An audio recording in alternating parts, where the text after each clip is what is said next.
देखें जी, once again ये differential equation है और इसको हमने सॉल्व करना है। तो एक दफा फिर पहले तो हम वेरिएबल्स को सेपरेट करना पड़ेगा। तो ये लिखा secant square x tan y dx is equal to minus secant square y tan x dy। ठीक है, अगले स्टेप में dx यहाँ पे मौजूद है पहले से ऑलरेडी न्यूमरेटर में, तो x वाली तमाम टर्म्स इधर इकट्ठी कर लेंगे और y वाली सारी उधर इकट्ठी कर लेंगे। तो ये लिखा जाएगा सीकेंड स्क्वायर x dx, और ये tan x इधर शिफ्ट किया तो ये बना divided by tan x is equal to, इसी तरह यहाँ पे minus secant square y over tan y into dy। Now variable separate हो गए, नाउ इंटीग्रेटिंग बोथ साइड्स। तो ये है जी integral of secant square x over tan x into d x is equal to minus sign के साथ secant square y over tan y into d y. ठीक है, अच्छा अब जरा देखें जी, मुझे बताएं कौन सी फॉर्म बन रही है जी? जी नूर बताएं कौन सी फॉर्म बन रही है?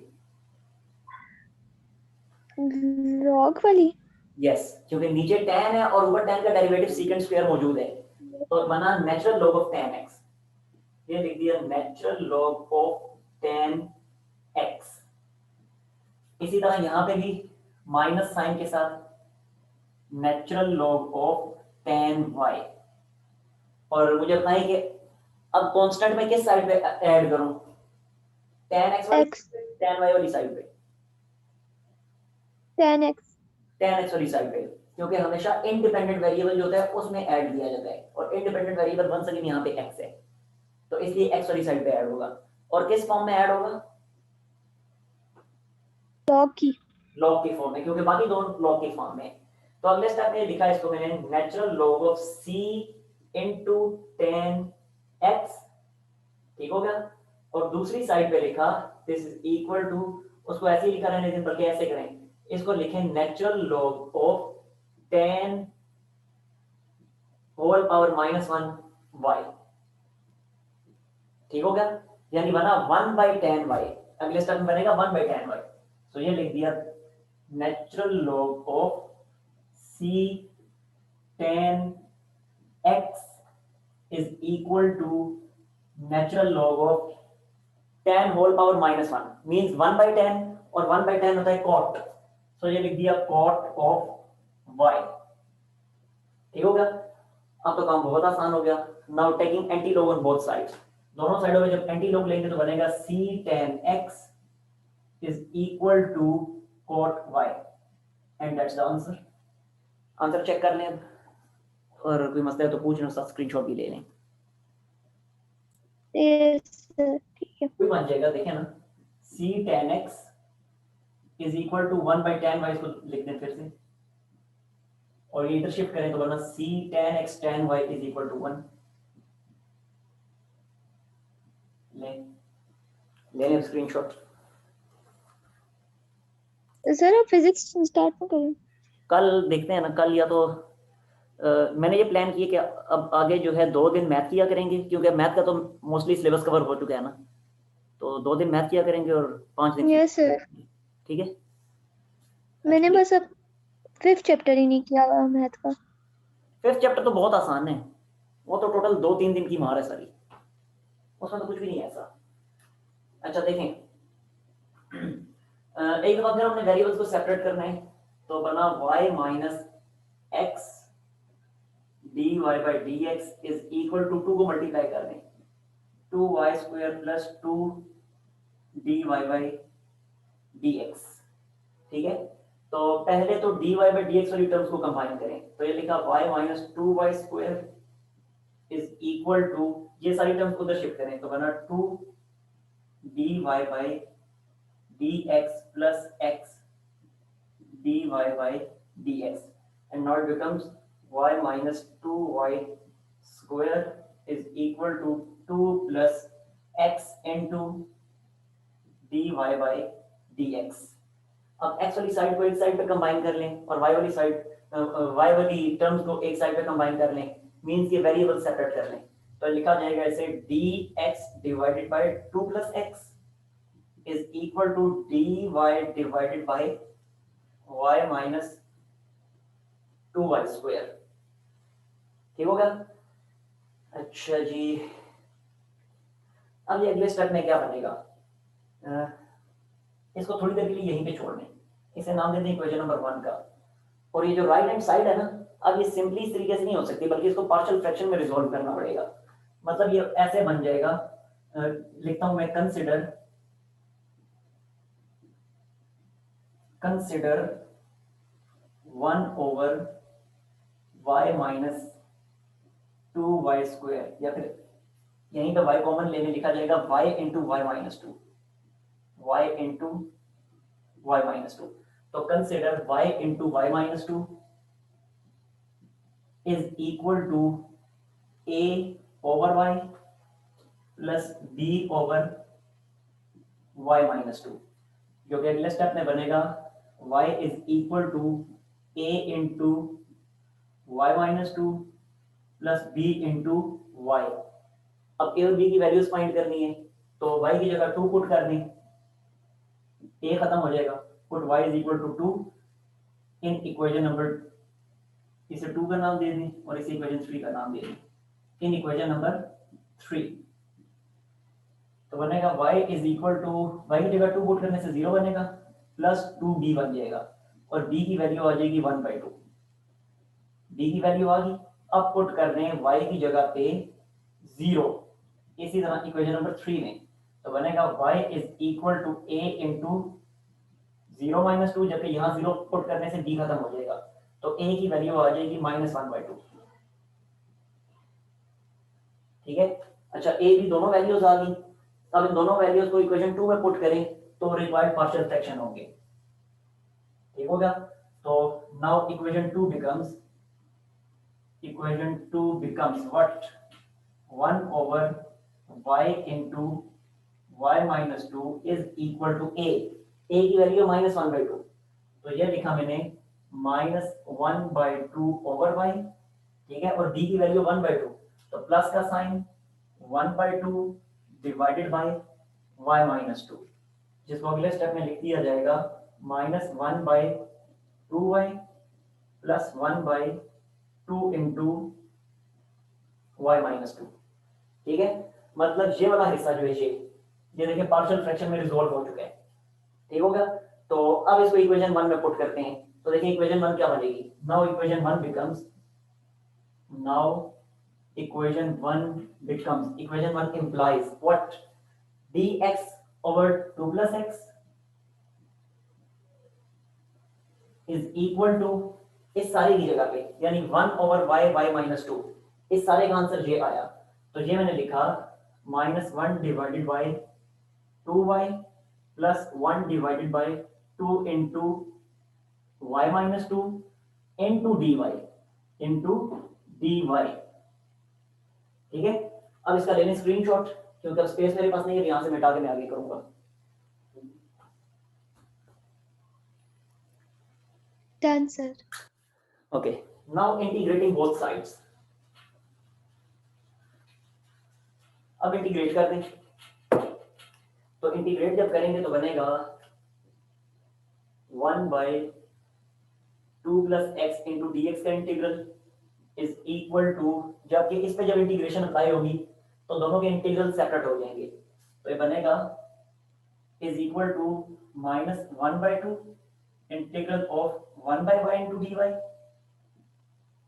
और फिर प्लस का sign 1/2 integral of 1 over y minus 2 into dy, and now it becomes natural log of 2 plus x is equal to minus sign के साथ 1/2 नेचुरल लॉग ऑफ y, और ये बनेगा plus 1/2 natural log of y minus 2। ठीक है? अच्छा, अब constant किस साइड पे ऐड करेंगे, इस साइड पे, x वाली साइड पे, तो ये लिख दिया नेचुरल लॉग ऑफ c, क्योंकि बाकी सारा नेचुरल लॉग की फॉर्म में, तो कांस्टेंट भी नेचुरल लॉग की फॉर्म में लिखा, अगले स्टेप में इसको लिखा जाएगा natural log of c into 2 plus x is equal to natural log of y की पावर -1/2। जरा लॉग की प्रॉपर्टी से -1/2 पावर में चला गया, प्लस का sign, natural log of y-2 की पावर 1/2, जो कि अगले स्टेप में बनेगा natural log of c into 2 plus x is equal to, ये बनेगा नेचुरल लॉग ऑफ, देखें जरा, natural log of 1/y, natural log of 1/y की पावर 1/2, ठीक हो गया, plus natural log of y-2 की पावर 1/2। अगले स्टेप में इसको लिख दिया, now natural log of c into 2 plus x is equal to log की प्रॉपर्टी, दरम्यान में क्योंकि प्लस का साइन है तो लॉग की प्रॉपर्टी से लिखा जाएगा नेचुरल लॉग ऑफ y-2 की पावर 1/2 और नीचे भी y की पावर 1/2, चलिए स्टेप एक्स्ट्रा कर देता हूँ, ओवर y की पावर 1/2, ठीक है। और अब ये बना natural log of c 2 plus x is equal to natural log of a की पावर के अंदर लिख दिया, यानी लिखा y-2 divided by y whole power 1/2, ठीक है। और अगले स्टेप में एंटी लॉग लें तो लॉग खत्म हो जाएगा, बाकी जो बचेगा वो आपका आंसर होगा। अब स्क्रीनशॉट ले लें और साथ आंसर भी चेक कर लें, कोई मसला है तो पूछ लें। ओके, नेक्स्ट है क्वेश्चन नंबर 16। देखें, वन सेकेंड पहले dy by d x term को कंबाइन कर लें तो ये बनेगा y minus x dy by d x is equal to 3 को मल्टीप्लाई कर लें, बनता है 3 plus 3x dy by dx। अब जरा देखें, ये लिखा y-3 और ये लिखा 3x dy by dx plus x dy by dx, यानी dy बाई dx वाली टर्म को कंबाइन कर लिया। अगले स्टेप में y-3 एज इट इज और x कॉमन आ रहा है तो x कॉमन लेने से ये बन जाएगा 3 dy by dx plus dy by dx, ठीक है, जिसको अगले स्टेप में लिख देंगे y-3 equal to x 3 dy by dx plus 1 dy by dx, ये बन जाएगा 4 dy बाई dx, ये बनता है 4 dy बाई dx। तो ये लिख दिया मैंने, क्या यही का मुझे कर देना चाहिए था, बिला वजह मैंने एक्स्ट्रा स्टेप कर दिए। ये सिंपल सी बात है, 3x dy by dx plus 1x dy by dx बनता है 4x dy बाई dx, कहाँ एक्स्ट्रा स्टेप कर दिया मैंने, ये मैं लिखता हूँ y-3 is equal to 4x dy by dx, ठीक है। अब वेरिएबल्स को सेपरेट कर लें तो वेरिएबल जब सेपरेट होंगे तो बनेगा dx over 4x is equal to dy over y-3, जो कि अगले स्टेप में बनेगा, इंटीग्रेट कर दें तो बनेगा 1/4 dx divided by x is equal to 1/y-3 into dy। और अब ये बना 1/4 नेचुरल लॉग ऑफ x और यहाँ पे साथ ही साथ इस साइड में नेचुरल लॉग ऑफ y-3, ठीक है, और साथ ही इस साइड पे नेचुरल लॉग ऑफ c भी लिख दें कांस्टेंट, क्योंकि बाकी सारा नेचुरल लॉग की फॉर्म में है, इसलिए कांस्टेंट भी हम नेचुरल लॉग की फॉर्म में ही लिख रहे हैं। अगले स्टेप में लॉग की प्रॉपर्टी से ये 1/4 जो है ये पावर में आ जाएगा, यानी बनेगा नेचुरल लॉग ऑफ x की power 1/4 plus natural log of c और is equal to natural log of y-3 और लॉग की प्रॉपर्टी से लेफ्ट हैंड साइड पे बनेगा natural log of c x की पावर 1/4 और natural log of y-3। Now taking anti log on both sides, तो दोनों साइडों पे एंटी लॉग ले लें तो ये क्या बन जाएगा, एंटी लॉग लेने से बन जाएगा c x की power 1/4 is equal to y-3 and this is the required answer. Screenshot ले लें और अगर कोई मसला है तो पूछ लें और साथ ही साथ आंसर भी चेक कर लें। देखें जी, नेक्स्ट है अब वंस अगेन वेरिएबल्स को सेपरेट करना है, तो ये लिखा secant x is equal to minus tan y dy by dx। तो वेरिएबल की सेपरेशन से बनेगा secant x dx is equal to minus tan y dy। और इंटीग्रेट कर दें, यहीं पे मैं इंटीग्रेट कर देता हूँ। तो secant का इंटीग्रल क्या होता है? नेचुरल लॉग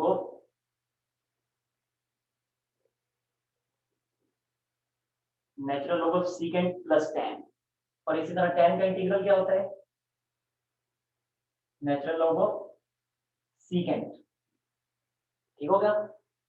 और साथ ही साथ इस साइड पे नेचुरल लॉग ऑफ c यानी कांस्टेंट वो भी ऐड कर दिया। अगले स्टेप में लॉग की प्रॉपर्टी से लेफ्ट हैंड साइड पे लॉग की प्रॉपर्टी से बनेगा natural log of c into secant x plus tan x is equal to, ये बनेगा natural log of secant y की पावर -1, जो कि बना natural log of c into secant x plus tan x is equal to, ये secant whole power -1 है, नीचे shift होगा तो 1 बाई secant बनेगा, और 1 बाई secant आपको पता है cos होता है, तो ये बन जाएगा natural log of cos y। Now taking anti-log on both sides and we get the required result. C secant x plus tan x is equal to cos y and that's the answer. लेने screenshot की मसला है तो पूछ लें और साथ ही साथ आंसर भी चेक कर लें।